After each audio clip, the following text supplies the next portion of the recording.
A paz do Senhor, amados, voltamos para mais uma leitura diária da Bíblia, livro de 1 Samuel, capítulo 18, Amizade de Jonatas para com Davi. E sucedeu que, acabando ele de falar com Saul, a alma de Jonatas se ligou com a alma de Davi, e Jonatas o amou como a sua própria alma. E Saul naquele dia o tomou e não lhe permitiu que tornasse para a casa de seu pai.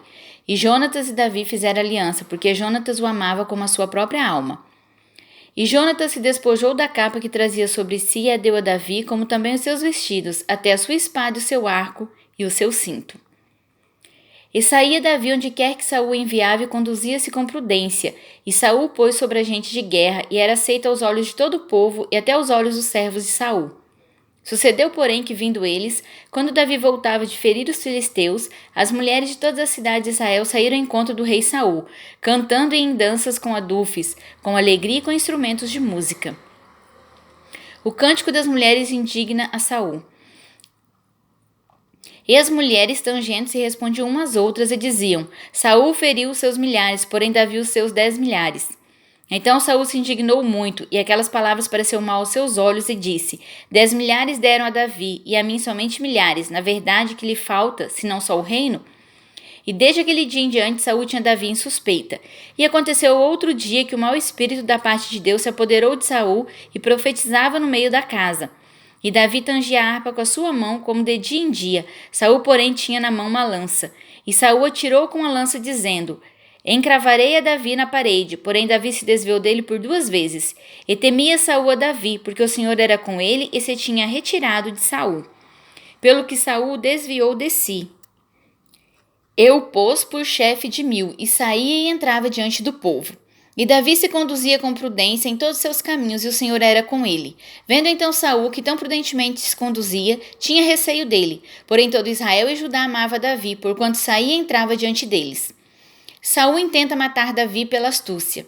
Pelo que Saul disse a Davi: Eis que Merabe, minha filha mais velha, te darei por mulher. Sê-me somente filho valoroso e guerrei as guerras do Senhor. Porque Saul dizia consigo: Não seja contra ele a minha mão, mas sim a dos filisteus. Mas Davi disse a Saul: Quem sou eu e qual é a minha vida e a família de meu pai em Israel para vir a ser genro do rei? Sucedeu, porém, que ao tempo que Merabe, filha de Saul, devia ser dada a Davi, ela foi dada por mulher a Adriel, meolatita. Mical, a filha de Saul, ama Davi e casa com ele. Mas Mical, a outra filha de Saul, amava Davi, o que, sendo anunciada a Saul, pareceu isto bom aos seus olhos. E Saul disse: Eu lhe a darei para que lhe sirva de laço e para que a mão dos filisteus venha ser contra ele. Pelo que Saul disse a Davi: Com a outra serás hoje meu genro. E Saul deu ordem aos seus servos: Falai em segredo a Davi, dizendo: Eis que o rei te está muito afeiçoado e todos os seus servos te amam. Agora, pois, consente em ser genro do rei. E os servos de Saul falaram todas essas palavras aos ouvidos de Davi. Então disse Davi: Parece-vos pouco aos vossos olhos ser genro do rei, sendo eu homem pobre e desprezível? E os servos de Saul lhe anunciaram isso, dizendo: Foram tais as palavras que falou Davi. Então disse Saul: Assim direis a Davi: O rei não tem necessidade de dote, senão de 100 prepúcios dos filisteus para se tomar vingança dos inimigos do rei, porquanto Saul tentava fazer cair a Davi pela mão dos filisteus. E anunciaram seus servos essas palavras a Davi, e este negócio pareceu bem aos olhos de Davi, de que fosse genro do rei, porém ainda os dias se não haviam cumprido. Então Davi se levantou e partiu ele com seus homens, feriram entre os filisteus 200 homens, e Davi trouxe os seus prepúcios e entregaram todos ao rei, para que fosse genro do rei. Então Saul lhe deu por mulher a sua filha.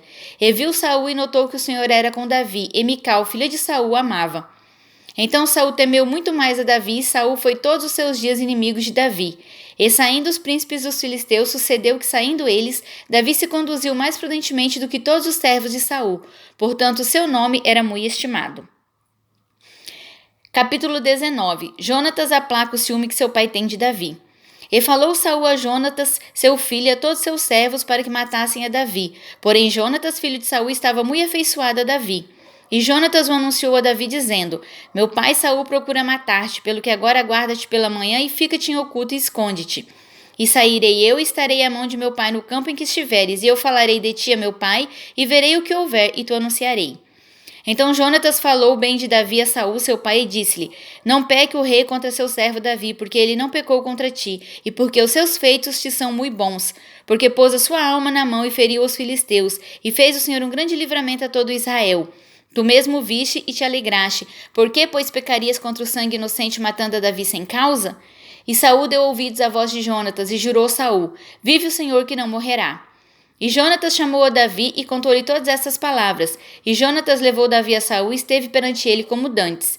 E tornou a haver guerra, e saiu Davi e pelejou contra os filisteus, e feriu-os de grande ferida, e fugiram diante dele. Porém o espírito mau da parte do Senhor se tornou sobre Saul, estando ele assentado em sua casa, e tendo na mão a sua lança, e tangendo Davi com a mão um instrumento de música. E procurava Saul encravar a Davi na parede, porém ele se desviou de diante de Saul, o qual feriu com a lança a parede. Então fugiu Davi e escapou naquela mesma noite. Porém Saul mandou mensageiros à casa de Davi que o guardassem e o matassem pela manhã, do que Mical sua mulher avisou a Davi dizendo: Se não salvares a tua vida esta noite, amanhã te matarão. Mical engana seu pai e salva Davi. Então Mical desceu a Davi por sua janela, e ele se foi e fugiu e escapou. E Mical tomou uma estátua e a deitou na cama e pôs-lhe a cabeceira uma pele de cabra e a cobriu com uma coberta. E mandando Saul mensageiros que trouxesse a Davi, ela disse: Está doente. Então Saul mandou mensageiros que vissem a Davi, dizendo: Trazei-me na cama para que o mate. Vindo, pois, os mensageiros, eis que estava a estátua na cama e a pele de cabra à sua cabeceira. Então disse Saul a Mical: Por que assim me enganaste e deixaste ir escapar o meu inimigo? E disse Mical a Saul: Porque ele me disse: Deixa-me ir, porque hei de eu matar-te? Assim Davi fugiu e escapou, e veio a Samuel a Ramá, e lhe participou tudo quanto Saul lhe fizera. E foram ele e Samuel ficar em Naiote. Eu anunciara a Saul, dizendo: Eis que Davi está em Naiote, em Ramá. Então enviou Saul mensageiros para trazerem a Davi, os quais viram uma congregação de profetas profetizando, onde estava Samuel que presidia sobre eles. E o Espírito de Deus veio sobre os mensageiros de Saul, e também eles profetizaram. E avisado disto, Saul enviou outros mensageiros, e também estes profetizaram. Então enviou Saul ainda uns terceiros mensageiros, os quais também profetizaram. Então foi também ele mesmo a Ramá e chegou ao poço grande que estava em Secu, e perguntando disse: Onde estão Samuel e Davi? E disseram-lhe: Eis que estão em Naiote, em Ramá. Então foi para Naiote, em Ramá, e o mesmo Espírito de Deus veio sobre ele, e ia profetizando até chegar a Naiote, em Ramá. E ele também despiu os seus vestidos, e ele também profetizou diante de Samuel, e esteve nu por terra todo aquele dia e toda aquela noite, pelo que se diz: Está também Saul entre os profetas? Amém?